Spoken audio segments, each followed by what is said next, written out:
Apparently, I was the only member of the OTRS crew to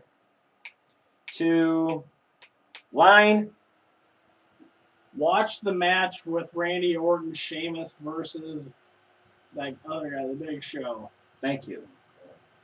So yeah, apparently, like I said, I was the only one to watch and/or care enough about Sheamus and Randy Orton versus Big Show to talk about it.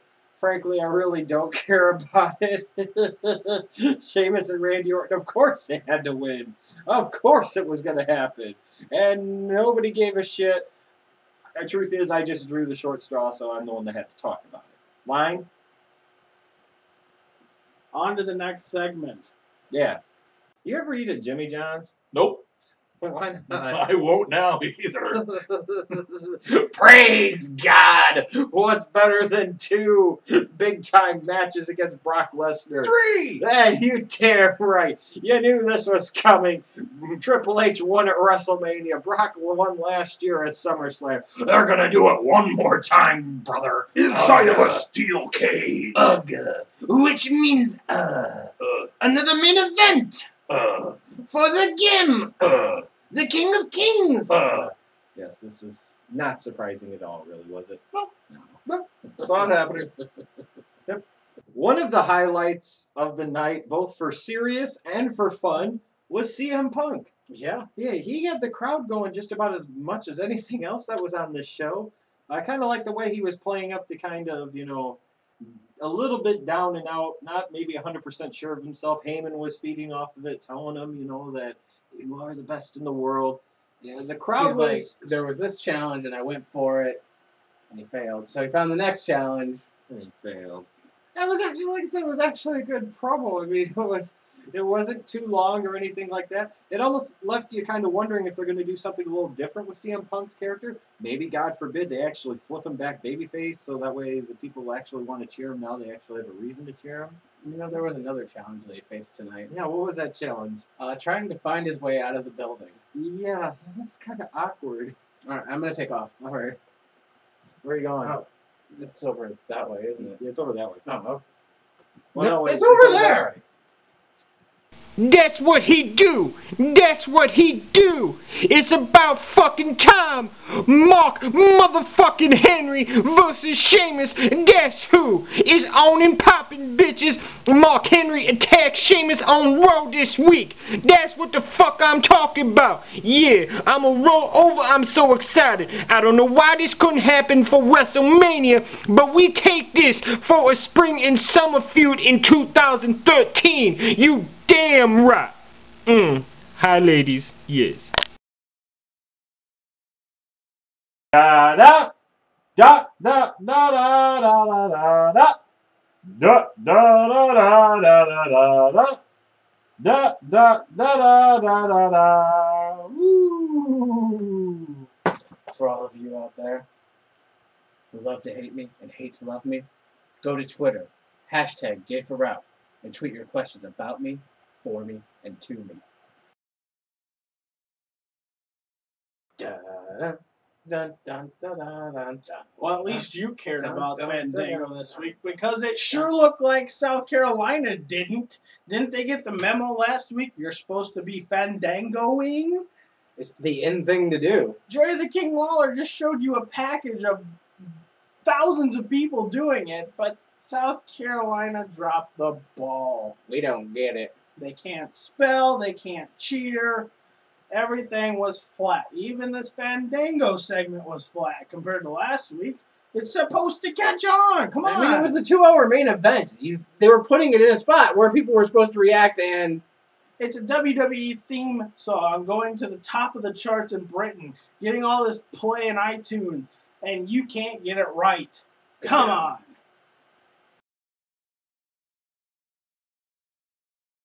So let me ask you this, Metal D. Yes, sir. You're a wrestler in the WWE. Mm-hmm. They call you the medium show. That, And Vince McMahon comes up to you and he says, medium show! Here's what we're going to do. what are we going to do? What would you be afraid that he's going to say next? I would be afraid that he was going to put a belt on me. Yeah, that was kind of a theme throughout Raw tonight. Wasn't a good night for the champions, was it? It hasn't been for quite some time. Yeah, you know, you were early part of the show, you've got Kofi Kingston versus Cesaro for the U.S. title. I told this guy before, when they announced it, I said, yeah, this belt's changing hands. When Cesaro starts going, It had nothing to do with Cesaro losing like 10 straight matches. well, when he came out and yodeled, I knew for damn sure he was dropping the It belt. was done. Match was good, but when the fuck did Kofi get those back tattoos? I'm not sure. Here's a better question for you. He said he was bringing the belt home. Where's he from? West Africa, Jamaica, Massachusetts. Parts unknown. That was kind of confusing. I'll give you that. And the hits kept on coming for the mid card champions. You know, Hell No beat the PTPers. What do you do? Yeah, that There don't count. we've Seen mentioned it? it. Yeah. We had one champion already get beat. And then you've got R-Truth versus Wade Barrett, and this one just kind of came out of nowhere too. Who won? R-Truth. R-Truth, for whatever the hell reason, we don't know why. I guess, you know, like I said, if you win a belt, you lose. Bottom line, Yeah. that's 2. I guess. You think R-Truth's going to win that 10-man battle royal? You know what I would do? I would jump out right away. I don't want no belt on me. I'll become a jobber. It was an even worse night for you if you were a world champion, in particular the world heavyweight champion. Holy shit! He wins the belt last SmackDown week. guy featured all through Raw. Yeah. I mean, they did their best to say, here's your new world heavyweight champion. Here's the 2 guys we give more fucks about. And then you got Swagger versus Ziggler. Versus Ziggler. Yeah, and what happened? Ziggler won the belt last week, so what happens in a week? You become a jobber. Number 3. Jack Swagger won. And then they proceeded to focus again on ADR and Swagger over Ziggler. And Shows then they you where make the a importance triple is. threat or whatever. That's Yeah, but that should tell you maybe that Ziggler's actually going to hold the belt for a little bit. That's true. Because they're trying to make him look as chumpy as possible. So that's a good thing. That means he keeps the belt. yeah, but he's going to keep losing. Well, you know, let's not worry about the semantics here. All right, let's move on to number 4. Yeah, you know you have a very strong and entertaining Divas division when your champion doesn't even get her entrance played on television. Yeah. No kidding. But she showed us some whale tail. Yeah. Yeah, what else did we see? Rip stockings. Yeah, and even On the bigger Bella or the smaller Bella? they was were the on the bigger bigger one. Bella. Well, bigger Bella. The bigger Bella ends up winning with the help of the smaller Bella. Yeah. That's 4. Yeah. And then maybe the person who had the worst night of all, even more so than Ziggler. Well, before we talk about Cena, Ryback's promo earlier in the night. Oh, yeah. What'd you think, I thought it was an alright promo. I thought it was a little weird. He kept looking down, but Mike? What about you? Oh, what's my line? Yeah. It reminded me of one of those old Hogan promos, you know, like when Hogan's friend would turn on him and then say why, and then, you know, he'd go on to lose or whatever he does. And it would just reminded me of an old, like, 1996 Stone Cold promo. You're right. It is cold. Stone Cold. I like the way they tried to present it differently. I like the lighting effect. I like the way they did it. the You know, only it was problem I different. have with it is I don't think Ryback and Cena were featured together as friends enough for me to really buy into this story. I'll give you that, but at least they were trying to give some type of rhyme or reason for this to happen. Although I think they only had to go back to the Royal Rumble and use that as the entire catalyst, because that's probably all you needed to do. Sure. But at least they tried here to Yeah. paint a picture and tell a story, and I'll give them credit for that. So Cena, during the course of the night, said, you know, I'm not going to be hard to find Ryback. I'll even wear my yellow shirt. Man of his word. And so did I. But 30 seconds into the promo, Ooh, yes, that awful sign. Or was it just South Carolina? J-H-O-N. Did they get Cena right? I think they got Cena right. That's the Yeah. only part they got right was Cena. J-H-O-N. and in this comedy of errors that was Raw this week, for some reason, very soon into Cena's promo, they decided to cut backstage to showing us the Shield. Ready and waiting. Completely ruining the whole fucking surprise of it. But at least, JBL and Jerry the King Lawler at least tried to acknowledge that Exactly. we saw him We earlier. saw him earlier. Oh, fuck it, we Fine, ruined wait. the surprise. Fuck it, we're going to roll with it. Cue the Shield.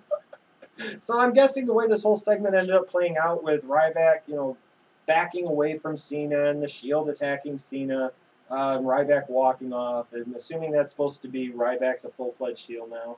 Unfortunately. Maybe. That's 5. 5 champions. You want a belt? Nope. Not a chance. It was not a good night. Needless to say, if you were a champ. So if you're offered a belt, run. All I know is Ryback found out something at WrestleMania. He good, but he ain't Mark Henry good. The only one world's strongest man. So Ryback decided he was going to go take on inferior competition. That of course being the WWE champion John Cena. Yeah, Ryback feed me more. That's what I'm talking about, motherfucker. You gonna beat the shit out of John Cena once, twice, 3 times, maybe more. And bottom line is, once you get done with that, Mark Henry Sheamus coming for your ass at SummerSlam, motherfucker. You damn right. Hi, ladies. Apparently, we drew the short straw, so we have to give final thoughts on this episode of Raw. Where do we begin? Well, I had a lot of... You know what? I'll be honest.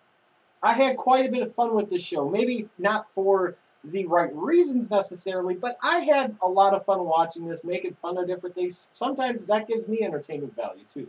to me, you see the stark contrast between wrestling fans in New Jersey and bigger cities that get the entertainment value of it, and then you get South Carolina and like territories where it's still real to them, damn it, and it just ruins it because they fell flat. Last week we're all coming off a high, and then Yeah, it's like reality kind of set in. Last week's crowd was much more adult and male, and this week's was much more kids and family. You can hear it in the roar. And yeah, you sure. Just tell them the way to react. Sure, they had big pops for Cena. They had big pops for Orton starting off the show, but it just they were peaking at the wrong times for me to enjoy it, and they were lulling at the times where I felt that they should have had. I was really disappointed with the Fandango segment because I was really hoping. You know, with the kids fucking being there, I would have thought the kids would have gotten into it too, and they could have been able to, at least if nothing else, have something be like it was last week. Again, it just reminds you of how wrestling crowds used to be and how they are now. It does in some ways affect the viewing pleasure of the show because the crowds can be entertaining in and of themselves, and it's just, I guess it's something we have to adjust to, but we were treated so much last week, and then this week it was just back to normal. Even with the match quality sucking, if you had a hot crowd that was doing what New Jersey did last week, this week it would have made the shitty matches and the pointless matches somewhat entertainable. You had good build to Extreme Rules, entertainment value of the show. There was plenty to be had for me, but maybe not necessarily for the right reasons. But this show ultimately did provide me a lot of amusement and a lot of entertainment value. They are building for Extreme Rules. They are building a lot of matches, but they're building it so that I don't give a shit about it.